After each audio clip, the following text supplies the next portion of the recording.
In the heart of the savannah, where the earth cracked in the dry season and bloomed in the rain, there stood a village named Mwangi, a place cradled by red soil, ancient trees, and stories whispered through generations. Life in Mwangi moved with the rhythm of the drum and the silence of the stars. People tilled the land, respected the elders, and never dared to forget the spirits of those who came before.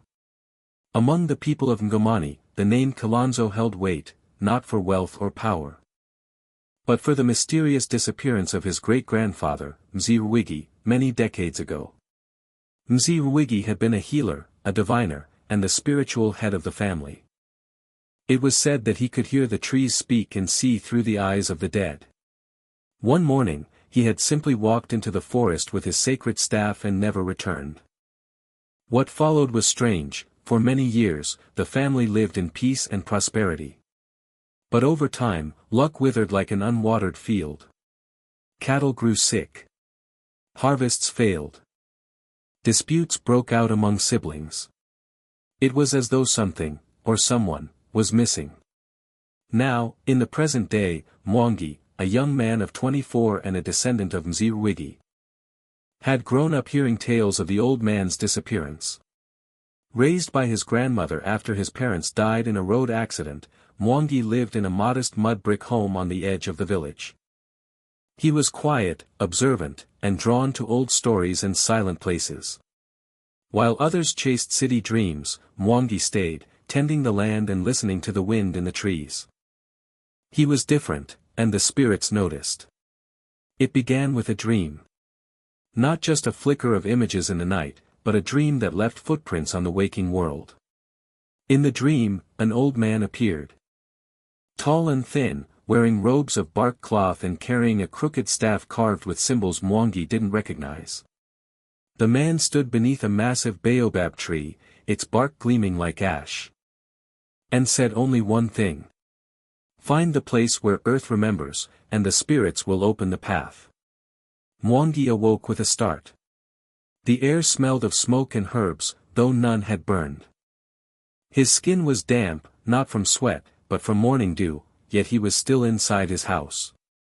That day, the wind blew from the north, carrying with it the forgotten name of a man long thought lost. And so began Mwangi's journey, a journey not only through land but through memory, blood, and spirit.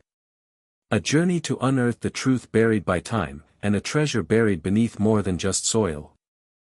What he would find would change his life, and his family's destiny, forever. Mwangi spent the morning in silence. The clatter of hoes and the low murmur of morning greetings in the village barely registered. His hands moved mechanically as he weeded his grandmother's cassava field. But his mind was tethered to the dream. The old man's voice still echoed in his ears, deep, slow, and calm like wind moving through a hollow drum. Find the place where earth remembers, and the spirits will open the path. He had never seen the man before, yet something about him felt deeply familiar. Not like a stranger, but like an ancestor. Like someone who once spoke beside his cradle when he was too small to remember.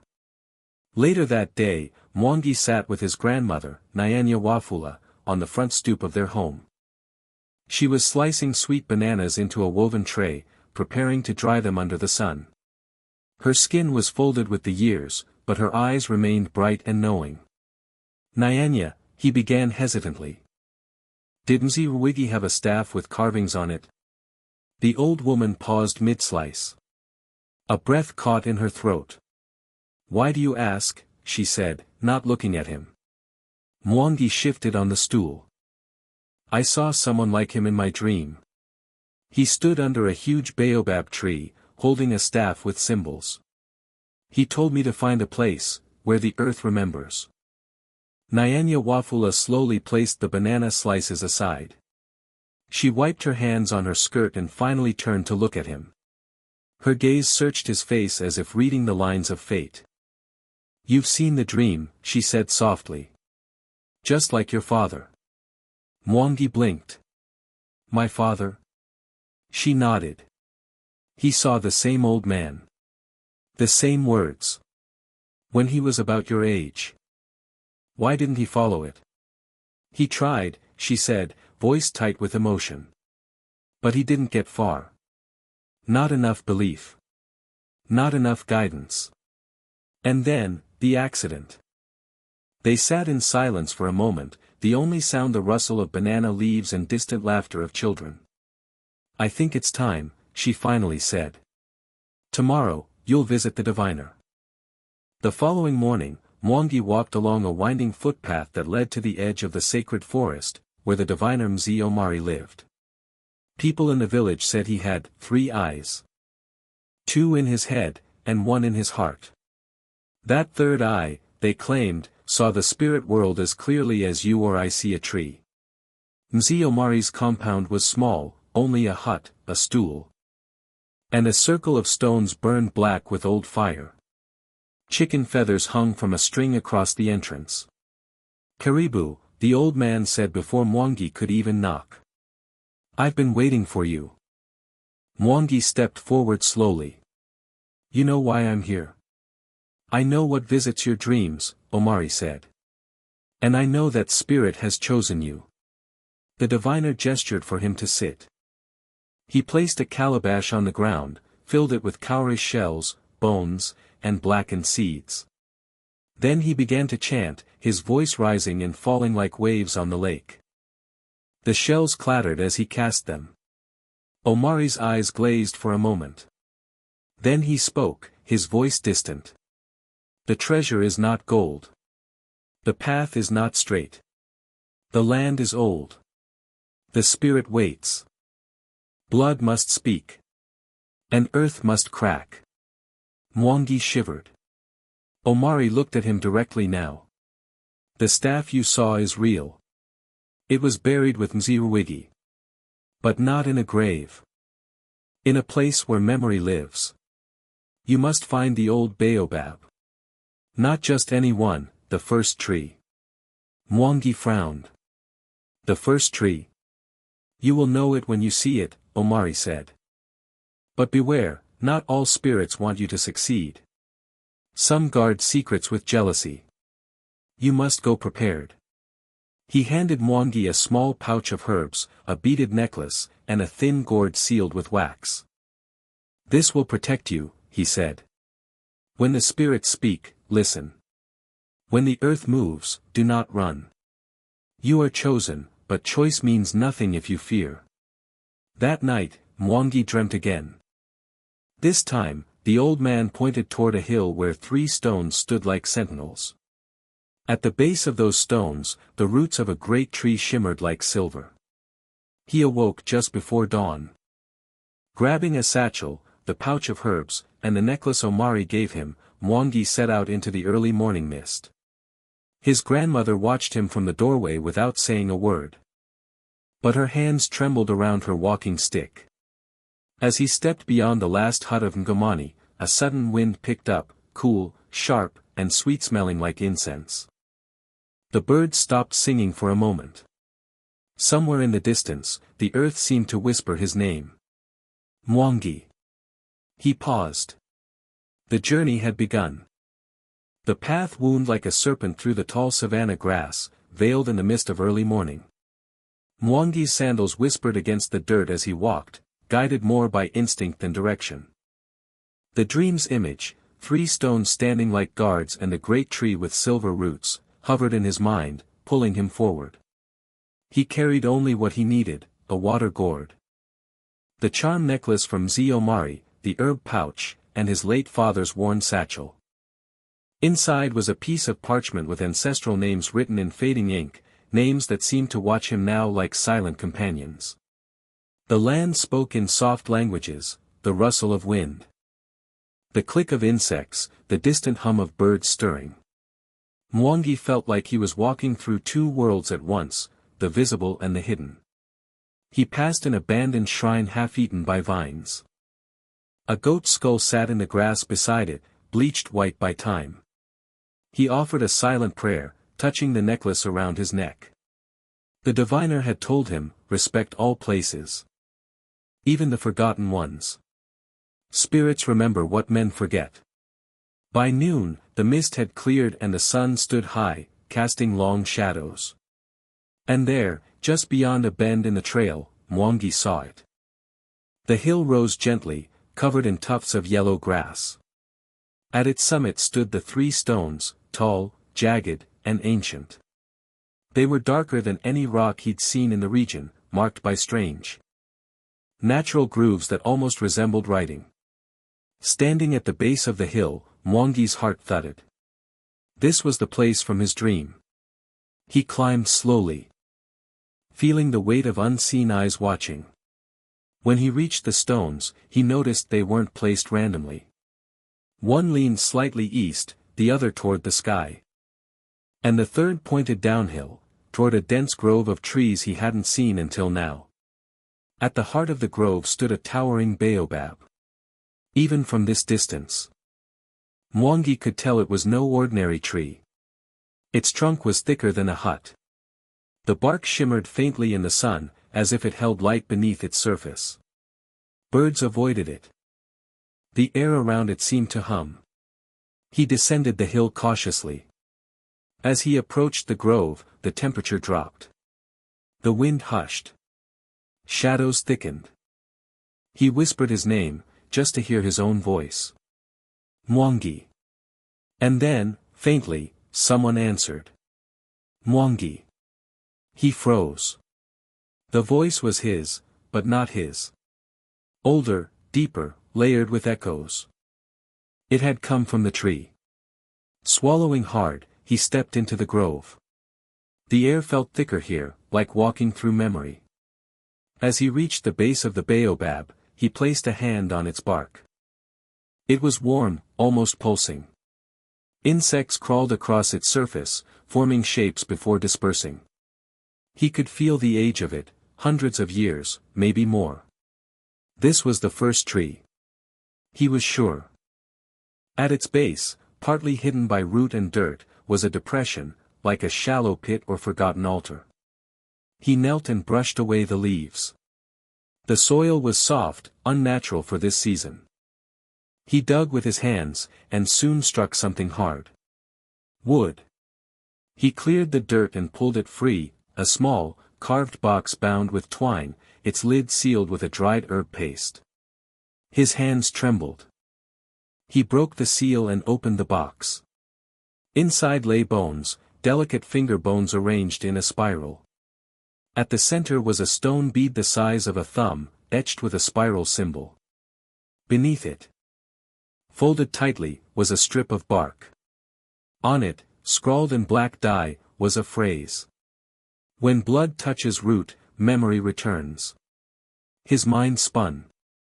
This wasn't the treasure, but a clue. A test. A message. And then the wind picked up again, cold and fast. The grove darkened. The baobab groaned. And a figure stepped out from behind the tree. It was the old man from his dreams. His body shimmered like smoke in sunlight, yet his features were sharp, wise eyes, long staff, robes that shifted like wind-blown leaves. Mwangi stood slowly. Are you Mwangi? The figure nodded once. I followed the dream, Mwangi said. I found the tree. The spirit's mouth did not move, but Mwangi heard the voice inside his chest. You carry the blood. You carry the question.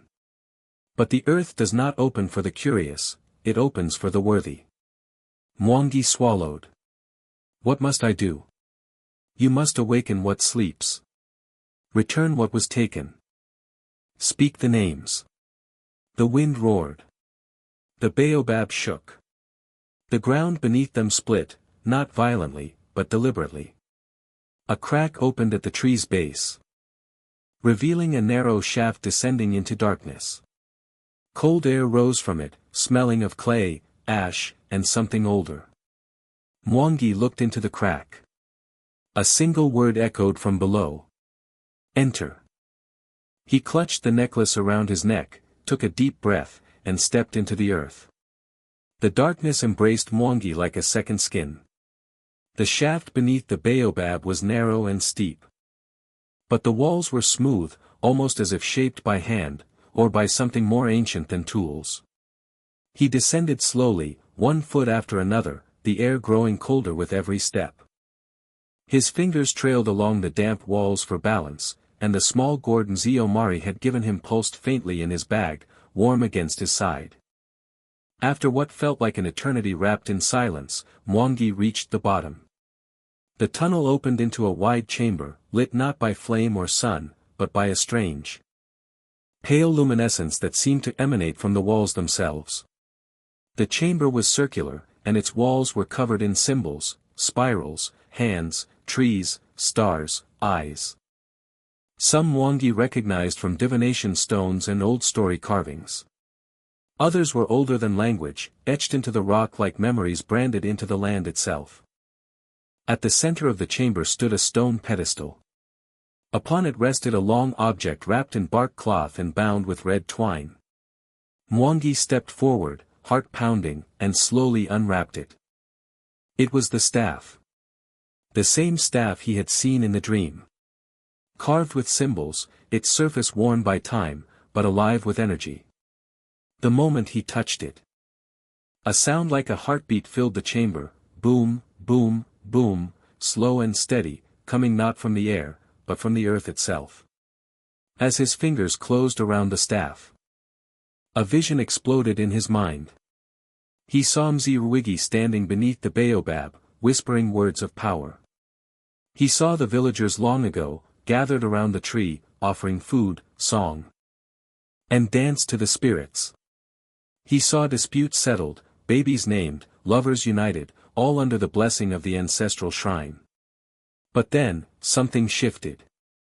He saw strangers arrive, men with iron and paper. The people were forced to bury their old ways, to hide their sacred tools.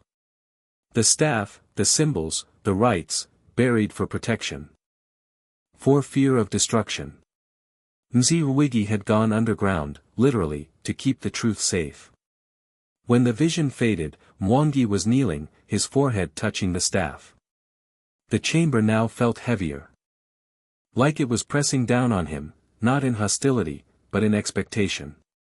He remembered the words on the bark strip, when blood touches root, memory returns. He reached into his satchel and pulled out the ancestral parchment. He laid it on the pedestal beside the staff, then took the tip of his blade and pricked his finger. Blood welled, red and raw. He let it fall, one drop onto the paper. The effect was immediate. The symbols on the wall glowed brighter. The chamber hummed with energy. The air thickened, vibrating. From the edges of the room, figures began to emerge, spirits. Not fully formed, but shimmering outlines of those who had come before. Some tall, some bent with age, others youthful and laughing. They surrounded him. Not with menace, but with a solemn, sacred reverence. One stepped forward, it was Wigi again. His voice filled the space without sound. You have awakened the memory. You carry the line. The treasure is not gold or jewel. It is the knowledge, the power, the right to guide. Mwangi looked up, his voice barely a whisper. What do I do with it? Restore the shrine. Return the staff to the tree. Speak the name so the forgotten can rise again. Mwangi stood, gripping the staff. The spirits parted as he turned back to the tunnel. But before he could leave, the chamber floor shifted again, revealing a second space beneath the pedestal. He hesitated, then descended. Inside was a chest, simple, wooden, reinforced with bone. He opened it. Inside were scrolls. Dozens of them. Maps of the land as it once was. Records of rituals, of sacred sites, of family histories long erased. And at the bottom, wrapped in dark leather, was a pendant shaped like the baobab tree. The roots and branches curled into each other, endless and eternal. Mwangi held it up. The spirits bowed. Even the walls seemed to lean inward in respect. He placed the pendant around his neck. As it touched his chest, a pulse surged through him, like being recognized by something older than time. With the scrolls bundled in his father's satchel and the staff in hand, Mwangi began his climb back to the surface. The tunnel no longer felt so dark. When he emerged, the grove was no longer silent. Birds had returned. The wind carried soft music, like distant drumming. Sunlight pierced the canopy, striking the baobab with a golden light. Nyanya Wafula was waiting by the edge of the grove. How she knew to come, he didn't know. But her eyes welled with tears when she saw the staff in his hands. "You have found it," she whispered. "The legacy." Mwangi nodded. "And the path is just beginning." As they walked back to the village, the earth behind them seemed to exhale, relieved, perhaps, that memory had been restored. Somewhere deep beneath their feet, the spirits of the ancestors watched and waited, no longer hidden, no longer forgotten. They were home again. The return to Ngomani was not met with celebration, as Mwangi had naively imagined. As he and Nyanya Wafula walked past the familiar gates, eyes followed them, narrowed, questioning, unsure. People had seen him leave, but they had not expected him to come back. Not carrying a staff older than memory. Not with something that shone too brightly for the world they had grown comfortable in. The village chief, Mwalimu Kafa, an aging man with kind eyes but a cautious soul, summoned Mwangi that evening. The sun was setting, bathing the earth in a crimson hue. And Mwangi entered the chief's homestead feeling the weight of something he couldn't name. Kafa sat on a woven mat, sipping fermented milk. He gestured for Mwangi to sit. "You went into the forest," the old man said without preamble. "Where the first tree grows." Mwangi nodded. "I followed the call of our ancestors." The chief's eyes narrowed. "And what did they tell you?" "That we've forgotten. That the land remembers. That the shrine must be restored." For a long moment, there was silence. The chief stared into his cup as though hoping it would reveal a simpler truth. "Mwangi," he said softly, "we buried those ways for a reason. They brought danger once. Men came with guns and fire. They forbade the shrines, the spirits, the songs. People died because of it. And now we die slowly," Mwangi replied. "Not from fire, but from forgetting who we are." Kafa looked up sharply. There was pain in his gaze. "You speak boldly for one so young." "I speak because I was called," Mwangi said. "Because I listened. And because the spirits are no longer patient." The chief leaned back, saying nothing. Outside, the crickets had begun to sing. Finally, he said, "You may speak to the council at sunrise. But do not expect them to understand." That night, Mwangi sat alone by the fire, the staff beside him, the scrolls laid out before the flames. He unrolled one at random and saw a map of Ngomani, not as it was now, but as it had been generations ago. The village was smaller then, but more alive. There were markings for sacred groves, birthstones, wells that hummed with spirit energy. Most had been erased, built over, or forgotten. He traced his finger across the paper, feeling history breathe under his skin. Suddenly, the fire cracked loudly, and the flames turned blue. From the smoke, a face appeared, Mwangi again. This time, his eyes looked tired. "The dead do not fear memory. But the living do. You must guide them, Mwangi. With fire, if needed. But never with hate." And then he was gone. At dawn, the village council gathered beneath the elder tree in the village square. There were 7 of them, each with a voice that shaped how Ngomani lived. Mwangi stood before them, staff in hand. Scrolls in his satchel, heart steady. "I have seen the chamber beneath the earth," he began. "I have touched the staff of Mwangi. I have heard the voices of our ancestors. They are not dead. They are waiting. And I have returned to awaken what we buried." One of the elders, Mama Jalea, shook her head. Spirits are dangerous, child. They demand. They possess. They destroy. They protect, Mwangi said firmly. They guide. We have only known fear because we forgot how to listen. Another elder, Bwana Tembo, scoffed. And you would lead us back into the old ways? Bring curses and misfortune. We already live under a curse, Mwangi said. Farms failing, families divided, our children leaving. We keep our mouths closed and our ears shut. But the land has not forgotten. The spirits still call. The chief, seated among them, raised a hand. Let the boy speak his proposal. Mwangi took a deep breath. I ask for 7 days.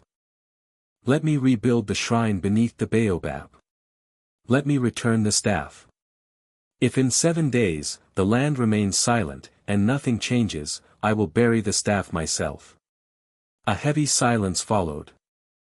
The elders glanced among each other.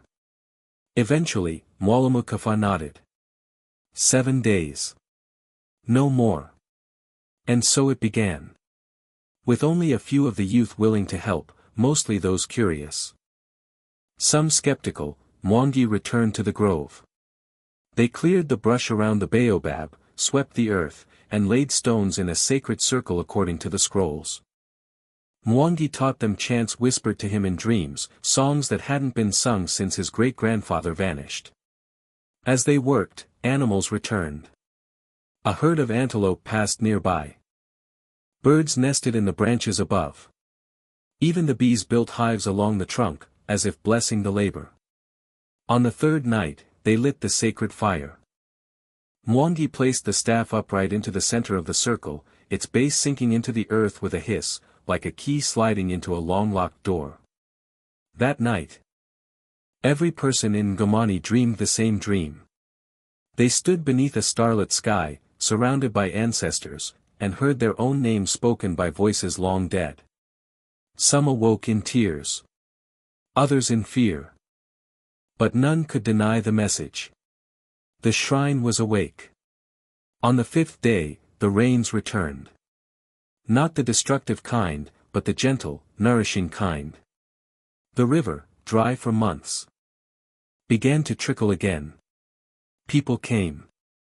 Not in crowds, not yet. But a few at a time. An old woman brought a pot of millet. A young mother brought her child to be blessed. An elder sat quietly and sang an old funeral chant. On the 7th day, the village council returned. They found the shrine alive. Children danced in the dust. Drums beat softly. Smoke rose from the sacred fire, and in it, a shape could be seen, a tree with endless branches. The chief stepped forward, laid his hand on the staff, and closed his eyes. When he opened them, he turned to Mwangi. You were right, he said simply. The memory has returned. And Mwangi, standing under the ancient tree with the spirits at his back, knew this was not the end. It was only the beginning. The weeks that followed were unlike anything Ngomani had seen in living memory. With the shrine awakened and the staff returned to its rightful place, something beneath the land began to stir, quietly at first, like a breath held for too long. The rains came more regularly now, not in floods but in the soft rhythm that coaxed seeds from soil. Goats gave birth without complication. Crops began to grow with a boldness not seen in years. People spoke more gently to one another, greeted one another with warmth again. And for the first time in a long time, laughter returned to the village in its purest form, unforced, unafraid. But not everyone was pleased. Whispers traveled through the dry grass and between thatched rooftops. Some believed Mwangi had stirred something that should have remained asleep. That the return of the spirits might bring not only blessings but retribution for forgotten promises. Others muttered that he had been possessed. That his dreams were the result of too much solitude and the ghosts of grief left by the deaths of his parents.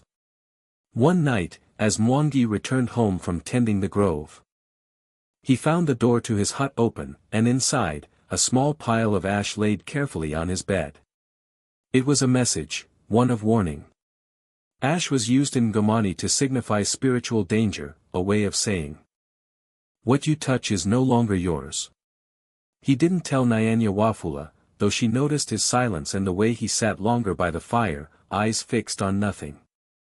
She watched him the way only grandmothers can, seeing the pain hidden behind the pride, the weight of destiny pressing against youth's uncertain shoulders. One morning, she handed him a small leather pouch, brittle with age. This was your father's, she said softly. He never opened it. Said he was waiting for the right time. Maybe that time is now. Mwangi opened it with trembling hands. Inside was a single stone, the same shape as the baobab pendant he wore, but carved from obsidian and cool to the touch. It pulsed faintly in his palm. That night, he returned to the shrine alone. The moon hung low and red, casting long shadows across the sacred circle. The fire burned quietly at the center. And the staff still stood upright in the earth like the spine of a forgotten god. He placed the obsidian stone before it and waited. Nothing happened at first. The air was still, the silence deep. Then the earth trembled. It wasn't an earthquake, not exactly. It was more like a sigh. A rumble beneath his feet, as though something far below was turning, shifting, preparing to rise. The fire flared, and the wind rushed in from the north. The staff began to glow from within, light rising through its carvings like water through a reed. From the trees came figures, ghostly. Flickering, silent. They surrounded the circle and bowed toward the staff. Among them, Mwangi saw his father. Not as he was in death, broken and lost, but as he might have been in life, tall, strong. Radiant with purpose. His father did not speak. He only looked at Mwangi, nodded once, and held up his hand. In it was the same obsidian stone. Mwangi raised his own. The two stones shimmered. Their shapes reflecting into each other, like twin mirrors facing eternity. A voice rose, not from the spirits, not from the fire, but from the earth itself. It shook the air. Cracked the ground slightly beneath the staff, and filled the night with its message. When the blood remembers, the gate shall open. The treasure of the line lies beyond the roots. The fire died instantly. The spirits vanished. And Mwangi stood alone, the obsidian stone now warm like a living heart. He understood then, what he had uncovered was only a part. The shrine was the key, yes, but the true treasure, the legacy of Mwangi and the ancestors, lay deeper still, buried not just beneath the baobab, but beneath the very roots of their history. He needed to return to the chamber. But this time, not to pray. To dig. The next day, he gathered 4 of the young men who had helped him build the shrine. He showed them the scrolls, the pendant, and the stone. He told them of the tremor and the voice of the earth. They listened, not as followers of superstition, but as men who had seen enough in recent weeks to trust what could not be explained. They returned to the baobab and began to dig around the staff. The earth came away easily, as if remembering the touch of hands. After hours of work, they uncovered a hidden stone slab beneath the roots, carved with the same spiral as the pendant and staff. It took all 5 of them to lift it. Beneath was a staircase, winding downward into darkness, lined with ancient roots that seemed to glow faintly as they descended. This was no natural place. It was a vault, built by hands, protected by spirits, and hidden by time. As they stepped inside, torches in hand, the air grew thick with incense and dust. Symbols lined the walls. Paintings older than paper showed their ancestors, men and women calling down rain, raising fields from dry land, healing with the touch of their palms. In the center of the vault stood an altar. And upon it, a chest wrapped in gold-woven cloth. Mwangi opened it with reverence. Inside were records, detailed scrolls of spiritual knowledge, how to speak with the dead, how to plant with the moon, how to read the dreams that come with storms. There were artifacts, bones carved with prophecy, stones that hummed with energy. Oils preserved for healing rituals no longer known to the living. But there was more. At the bottom of the chest lay a folded cloth. He unwrapped it slowly. Inside was a crown. Not a crown of kings, but of leaders, woven from ironwood and bone, adorned with beads and feathers. It was the crown of the keeper of the shrine. The one who bore the voice of the ancestors and the weight of the village's soul. Mwangi held it to his chest and bowed. The earth had spoken. And he had listened. The return from the vault was done in silence. The crown, carefully wrapped again, sat in Mwangi's satchel against his back like a heartbeat. The other 4 men who had helped him dig, Kato, Juma, Sephu, and little Olu, said nothing on the way back. Something about what they had seen underground had changed them. Their faces were no longer those of curious villagers but of witnesses.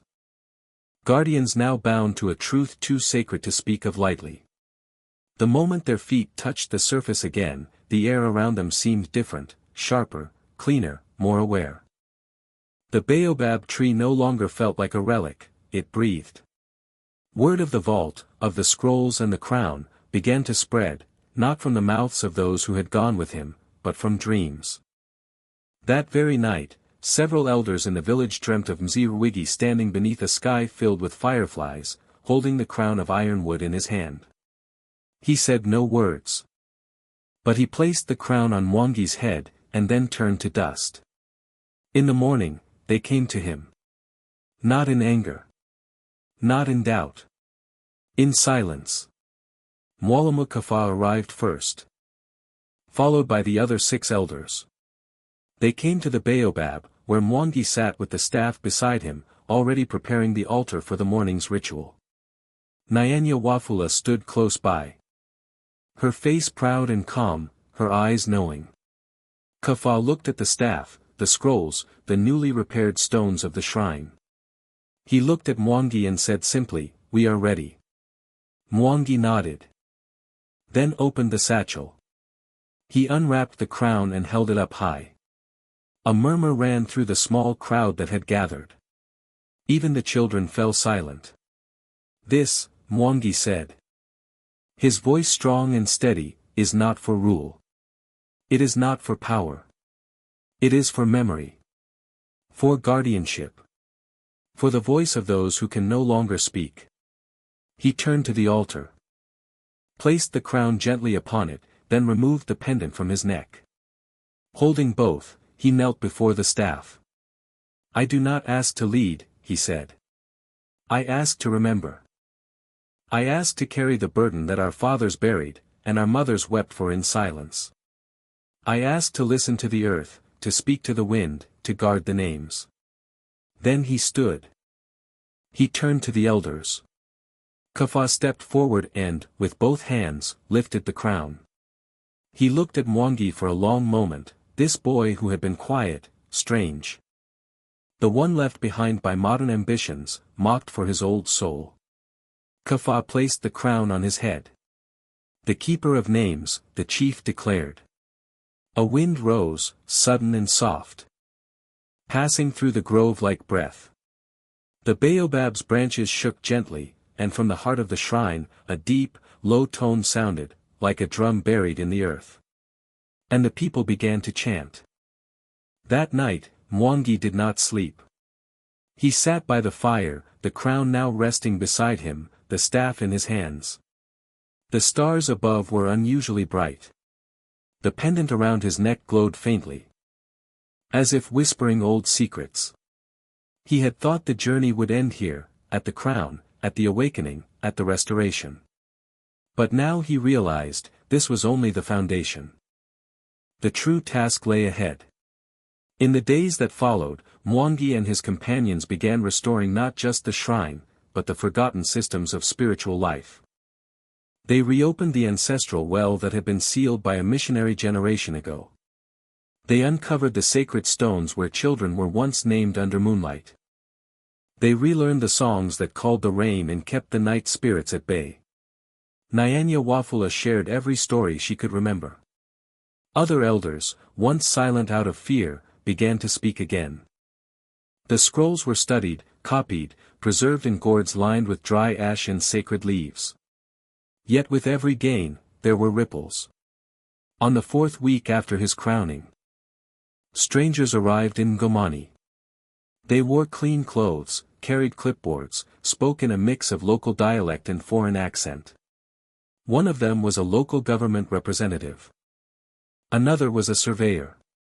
The third, a man in glasses with sharp eyes, introduced himself as a cultural researcher. They smiled too much.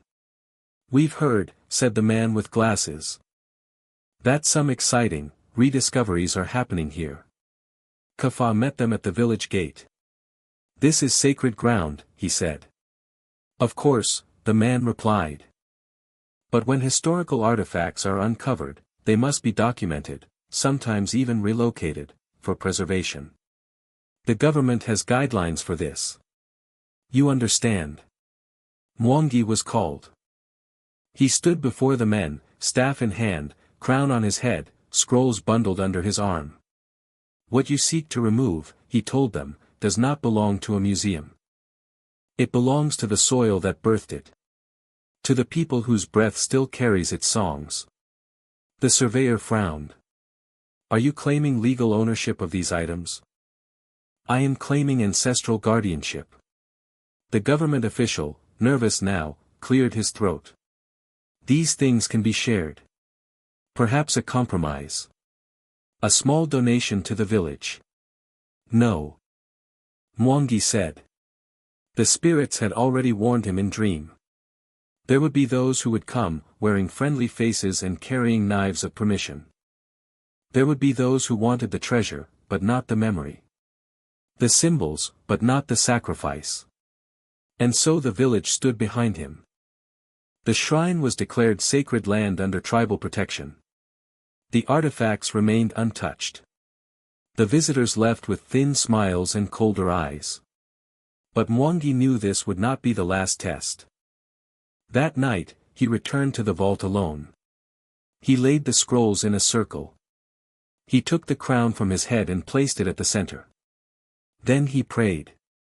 Not for protection, but for strength. From the depths of the chamber, the ground throbbed once more. The wall before him cracked slightly, revealing an inner chamber yet unopened. He smiled. The ancestors were not done. Neither was he. The crack in the wall was thin, almost imperceptible, but Mwangi saw it clearly in the flickering torchlight. He stepped closer, fingers grazing the cool stone. There was no obvious opening, no latch or mechanism, yet something deep within him knew, this was not a barrier, it was a passage. He removed the obsidian pendant from his neck and pressed it gently to the stone. The wall breathed. A soft pulse rippled through the rock like a heartbeat. The spiral etched into the stone glowed faintly, and slowly, soundlessly, the wall began to slide open, revealing a narrow corridor lined with smooth walls. Entirely different from the rough stone of the previous vault. This place had not been carved with tools. It had been shaped, by intention, by spirit, by a force older than any hand. The air inside was still, dry, heavy with a quiet that had waited generations. He entered, his footsteps echoing softly against the polished floor. The corridor curved gently, and as he walked, symbols began to appear on the walls, familiar at first, then stranger. Images of the first ancestors, their hands stretched toward stars. Symbols of sacrifice, of flight, of a time before villages. Before clans, before even the language of drums. Then he saw them. Paintings, faded but clear, of a man who looked like Mwangi standing at the same baobab tree, holding the same staff. But in the next image, he was surrounded by people in strange clothing, holding spears made of fire. The images that followed showed the shrine being buried, the crown hidden, the scrolls sealed. It wasn't just preservation. It was a warning. The last image stopped him cold. It showed a young man, his face eerily like Mwangi's, standing at the mouth of a cave. holding the crown in one hand and a flame in the other. Behind him, the baobab burned, and the spirits rose from the roots like smoke. Before him, the land split open.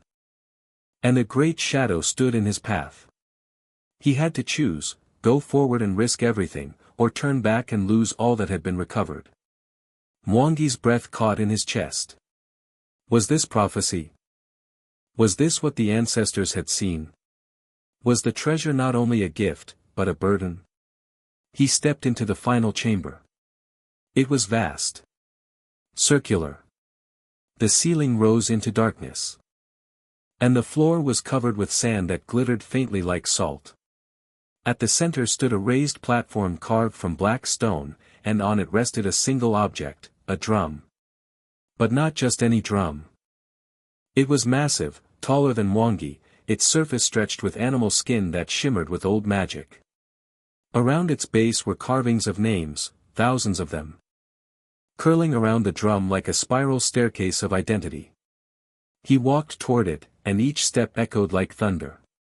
When he touched the drum, the room shook. Flames burst from the carvings on the floor, not to burn but to reveal. Images swirled in the fire, ancestors in council, rituals long forgotten, wars fought in silence, agreements made in blood. He saw the story of his people, not as it had been told in books or whispered in corners, but in full. Raw. Divine. Undeniable. Then a voice filled the chamber. It was not human.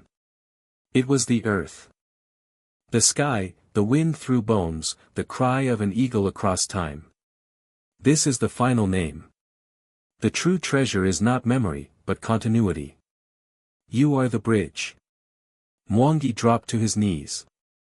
Tears rolled down his face without shame. He had been searching for a treasure, something material, something legendary. But now he understood. The true treasure was knowledge carried across generations. It was the drum of truth, the crown of responsibility, the scrolls of wisdom that refused to die even when buried. He had been chosen not to restore glory, but to preserve balance. And that meant sacrifice. Suddenly, he saw flashes of what might come, outsiders returning with weapons, greedy for power. Internal division, jealousy, fear. The people might one day turn on the shrine again, afraid of what they couldn't control. The flame of memory, even rekindled, could be blown out. Unless someone guarded it always. He stood slowly. The drum began to hum, as if alive. He lifted his hand, and the staff appeared, though he had not brought it. It was in his grip, solid and warm.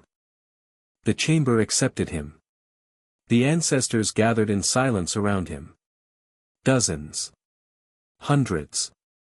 All watching. He struck the drum. The sound boomed through the earth, through the trees. Through the bones of the mountain. The sound of awakening. The sound of calling. Every person in Ngomani felt it. In their sleep, in their dreams, in their bones. And from the chamber walls. A message lit up in fire. You who carry the staff shall carry the burden. You who hear the drum shall speak for the forgotten. You who wear the crown shall walk with two shadows. One of the living. And one of the dead. Mwangi struck the drum again. And this time, he spoke. I accept. The chamber darkened. The symbols faded. But inside Mwangi, the light had already taken root. He emerged from the passage hours later. Dawn had broken. The sky bled orange, and the grove was quiet. He returned to the village not with glory, but with silence. And when the people saw him, they knelt, not in worship, but in acknowledgement. The boy who walked with questions had returned as the voice of the ancestors. The days that followed Mwangi's return from the inner chamber were charged with something that went beyond mere awe. The air in Ngomani seemed to hum constantly, as if the land itself was listening. The baobab tree stood taller somehow, casting a longer shadow. Even the wind carried a different voice, no longer the dry rustle of forgotten spirits, but a deep, Steady rhythm like the slow breathing of an awakened giant. The shrine had become a place of pilgrimage. Villagers, both young and old, came to sit quietly near the sacred fire. Children began to learn the chants. Farmers brought soil from their fields to be blessed. For a time, the harmony was complete. But it did not last. On the 12th night after Mwangi struck the ancestral drum, a strange cloud gathered above the village. It wasn't like the storm clouds that brought rain. It was low, heavy, and unnaturally dark. There was no thunder, but there was pressure in the air, as if the heavens were holding their breath. Animals refused to leave their shelters. Birds vanished from the trees. And in the center of the village, the sacred fire at the shrine flickered blue and then died out completely. Mwangi stood before the baobab, sensing the change. Something had shifted in the balance. He knelt and pressed his palm to the earth. It was cold. Too cold. That night, the village had no dreams. The next morning, the first signs came. A child woke screaming, claiming to see a man made of smoke standing at the edge of her bed. A goat was found dead, its body twisted unnaturally. The shrine staff, once firm in the soil, leaned as if pushed by an unseen hand. The elders gathered, alarmed. Mwalamukafa's voice trembled slightly as he asked, "What is this, Mwangi? What spirit is now among us?" Mwangi closed his eyes. The answer came before he asked the question. "It is the forgotten," he said. Not all ancestors were honored. Not all spirits were at peace when they left. We have awakened the line, but we did not ask permission from those who were cast aside. Nyanya Wafula, standing silently among the elders, whispered, "The broken ones." Mwangi nodded. Among the ancient scrolls, there had been a single page, nearly torn, written in a shaky, furious hand. It spoke of a group once exiled from the shrine, those accused of misusing the ancestral gifts. Of performing rites that twisted the will of the spirits for personal power. They had been stripped of their names, their bones scattered, their bloodline buried in shame. But no spirit forgets injustice, even if the living do. And now they had heard the drum. Now they were coming home. That night, Mwangi entered the shrine alone. He carried the staff and wore the crown, but left behind his fear. He lit a new fire using bark from the oldest root of the baobab and the ash of the first scroll he had ever touched. As the flames rose, so did the wind. A low, guttural sound began to rise from the earth, and then, from the shadows, figures began to appear. These were not the peaceful spirits of the ancestors he had known. These were twisted, scorched echoes. Their eyes burned with bitterness. Their forms were fragmented, broken between the human and the elemental. One stepped forward, taller than the rest, with a staff made of bone and iron, and a voice like dry leaves scraping together. "You have called the blood," it hissed. "But you have not paid the price." Mwangi stood his ground. "I seek to restore what was lost. All of it. Even you." The spirit laughed. And the others echoed the sound like a forest mocking the wind. "We are not lost. We were cast out. Forgotten by choice, not by death. You wear the crown of justice." But where was justice when they tore our names from the drum? Mwangi lifted his staff. "Then speak your names now. I will remember them." But the spirits shrieked at his words, recoiling. "You cannot speak what has been erased," the tall spirit snarled. "You must restore what was broken." Mwangi knew what that meant. He would have to find the remains, the bones scattered, the marks removed, the last echoes of the forsaken, and give them place among the honored dead. Only then could the curse be lifted. The task was impossible. And yet, it had already begun. With torch in hand and Kato, Juma, and Nyanya Wafula beside him, Mwangi set out the next morning. They followed the paths marked in the forbidden scroll, the ones the elders had never dared open. Through the northern brushlands, to a long-abandoned clearing known only in whispers as Ndani Yagiza, the place within darkness. There, beneath collapsed stone altars and overgrown vines, they found the first sign. A human tooth, wrapped in copper wire, buried beneath a blackened rock. Further along, a carved gourd shattered into pieces, filled with ancient ash. And finally, under the roots of a dead fig tree, they found the pit. Bones. Hundreds of them. Small and large. Some etched with curses, others burned in ways that spoke of ritual cleansing gone wrong. Mwangi fell to his knees. These were not just outcasts. These were victims of fear and silence. He wept. And then he prayed. For hours, they worked in the dying light of day. Lifting each bone with care, washing it in sacred water, wrapping it in cloth, and whispering words of healing. When the sun set, the torches lit the clearing in gold. And they began the walk back, carrying the broken dead in silence. They reached the shrine by midnight. Mwangi stood at the center of the sacred circle, bones cradled in his arms. The staff glowed faintly. He laid them at the base of the baobab and whispered. I do not know your names. But I give you a place. I give you peace. You will no longer be forgotten. The fire flared white. And then the earth cracked open. Not in destruction, but in acceptance. From beneath the roots, golden light poured upward, and the staff straightened once more. The dark cloud above the village broke apart, revealing stars brighter than they had ever been. The spirits of the broken stepped forward, their forms clearer, gentler. The tall one, now no longer twisted, bowed deeply. You have done what none before dared, it said. You have remembered what others erased. You are not only the keeper of names. You are the healer of silence. And then they vanished, peacefully, without rage. In the days that followed, dreams returned to the villagers. But this time, they were filled with music. The baobab blossomed with white flowers for the first time in decades. The sacred drum, once silent, now sounded on its own every night beneath the stars. Mwangi continued his work. But he no longer worked alone.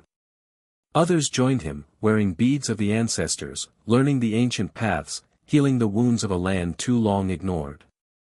And so it was that the boy who followed a dream became the voice, the guardian, the bridge between the living and the dead. Not through power, but through remembrance.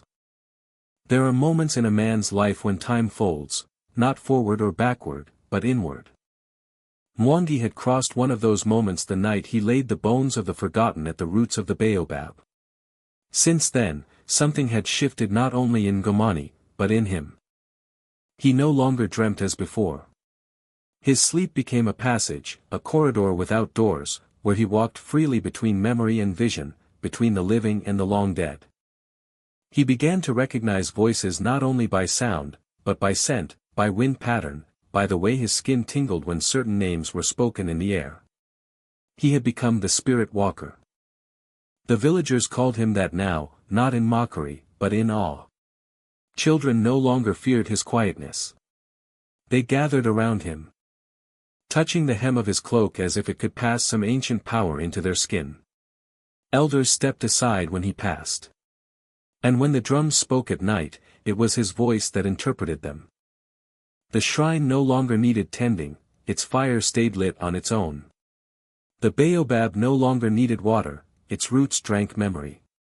One morning, as the mist rolled low across the fields, Mwangi climbed the ridge overlooking Ngomani. He carried nothing but the staff and the crown in his hands. At the summit, he sat in stillness until the sun crested over the eastern sky. That's when he saw them, figures walking from the far horizon. A line of people, stretched like a slow-moving river, winding through the fields and toward the village. They were not villagers. They came from far beyond, some barefoot, some dressed in city clothes, others wrapped in cloaks and beads from tribes Mwangi had never seen. Word had spread beyond the hills, beyond the county. Perhaps beyond the nation. Word of the shrine that breathed, of the young man who spoke with spirits, of the baobab tree that bloomed with light. Seers had seen visions. Old dreamers had been woken by whispers. And now they came, not to conquer, but to understand.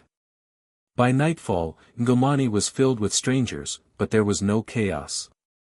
The air itself seemed to create order, guiding each newcomer to the place they were meant to be.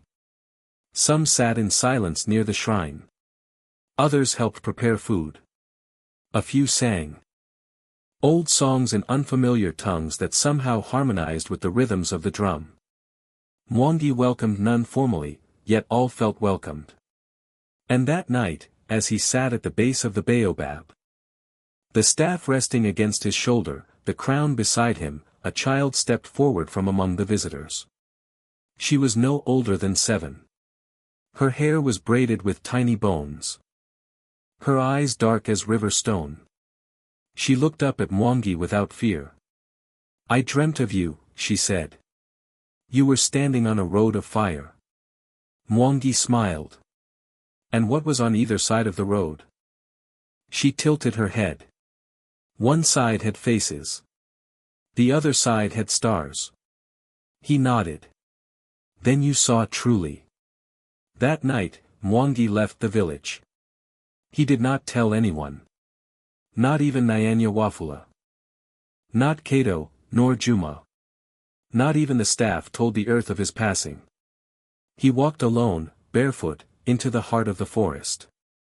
The path he followed was not physical, but etched in memory. It was the spirit road, the path only a true keeper could tread. The one spoken of in fragments on the oldest scrolls.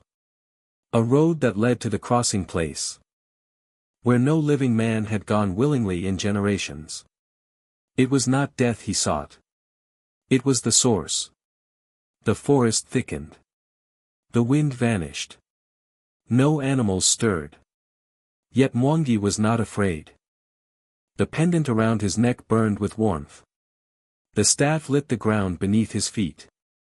And in the silence, he heard the drums, not from Ngomani, but from within the soil itself. As if the whole continent were remembering its rhythm. After what felt like days, though no sun rose or set, Mwangi arrived. It was a clearing. Perfectly circular. In its center was a pool of black water that reflected no stars, no moon, no face. Surrounding the pool were statues, 12 of them, each representing a different ancestor. Some he recognized from the vault scrolls. Others were unfamiliar, their features older than the oldest carvings. Their eyes glowed softly, as if alive. Mwangi stepped to the edge of the water. His reflection was absent. Instead, the water shimmered with images, his mother's final smile, his father's hand on the day they buried the family drum, the night he first dreamed of the baobab. The moment he touched the staff. Then, the surface broke. A figure rose, not from the water, but from between it and the world. Neither male nor female, neither young nor old. The figure wore a robe made of dust and stars. Its face was blank, ever shifting. It was not a spirit. It was the voice of the first ancestor. "You have brought the silence to rest," it said. "You have restored the names, remembered the broken, stood before shadow. Why do you come?" Mwangi bowed his head. "Because I do not want memory to die again. Because I fear that when I go, the road will vanish once more." "You seek permanence?" the voice asked. "I seek a way to ensure that the treasure never depends on one man," Mwangi said. "That the staff, the shrine, the fire, the truth, will live beyond me." The voice extended its arm. "Then you must give up what you hold most sacred." Mwangi looked down. The staff. The crown. He unwrapped the crown and placed it gently into the pool. It sank without a sound. Then he lifted the staff. His hands shook slightly. It was no longer just wood, it was legacy, memory, power. But he knew the cost of holding it too long. No leader should be immortal. No truth should be bound to a single voice. He laid it across the water. The staff floated, glowing. Then it dissolved into thousands of sparks, each flying in a different direction, some east, some west, some vanishing into the sky. The voice of the first ancestor looked at him one last time. Then let it be so. The treasure is no longer a thing. It is a people. A breath in many lungs. And then the voice was gone. Mwangi stood alone. No staff. No crown. Only silence. But it was not empty silence. It was full. Living. Complete. He turned and began the long walk home. When Mwangi returned to Ngomani, no one recognized him at first. His walk was slower. Not from age but from gravity, like someone carrying a silence that held entire lifetimes. He wore no crown. He carried no staff. His robe was the same rough cloth he had left in. And yet, when he stepped through the boundary of the village, the drums began to play on their own. The wind shifted direction. The baobab tree, which had not bloomed since his departure, suddenly dropped a single white flower at its base. The shrine fire rose up in greeting. People emerged from their homes in awe. Children stopped playing. Elders stood without speaking. And from the grove, Nyanya Wafula walked toward him slowly, her eyes wide, her mouth trembling with emotion. She looked into his face and saw something no one else did, the same boy she had raised. But with the eyes of 100 lifetimes. You found the crossing place, she whispered. Mwangi nodded. And the staff? He shook his head. And the crown? He gently touched his heart.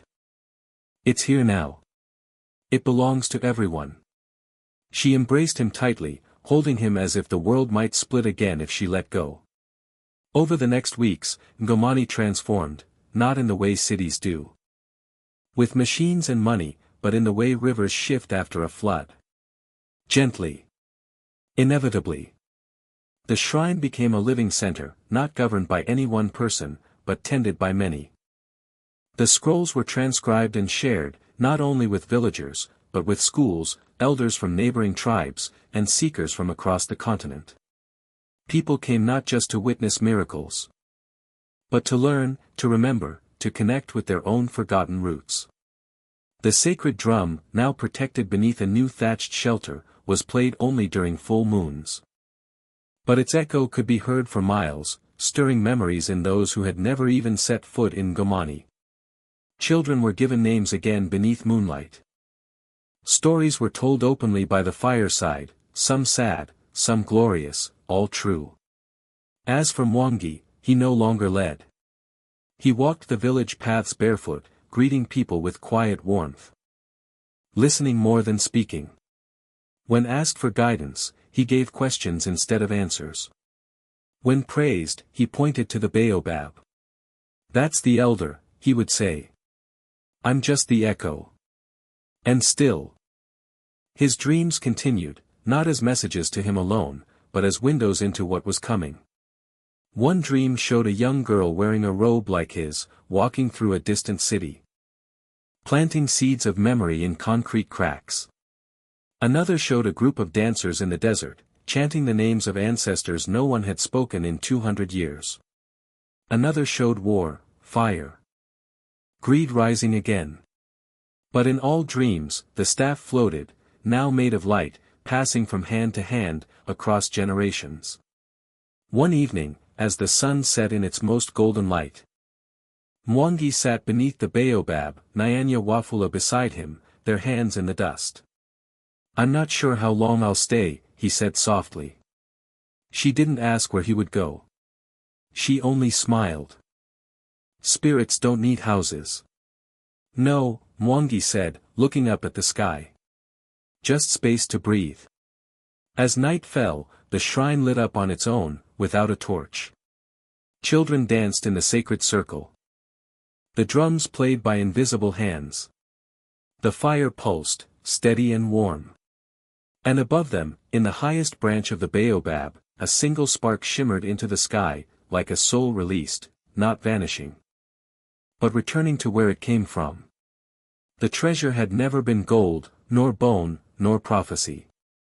It was the memory that refused to die. The love that survived forgetting. The truth that lived in silence. And as the stars blinked awake one by one, Ngomani breathed, not as a village, not even as a people, but as something deeper. As a living memory. And Mwangi, seated in stillness, became what the ancestors had always hoped to leave behind, not a legend, not a god, not a ruler, but a keeper of stories. An echo of the first drum. And the beginning of many roads.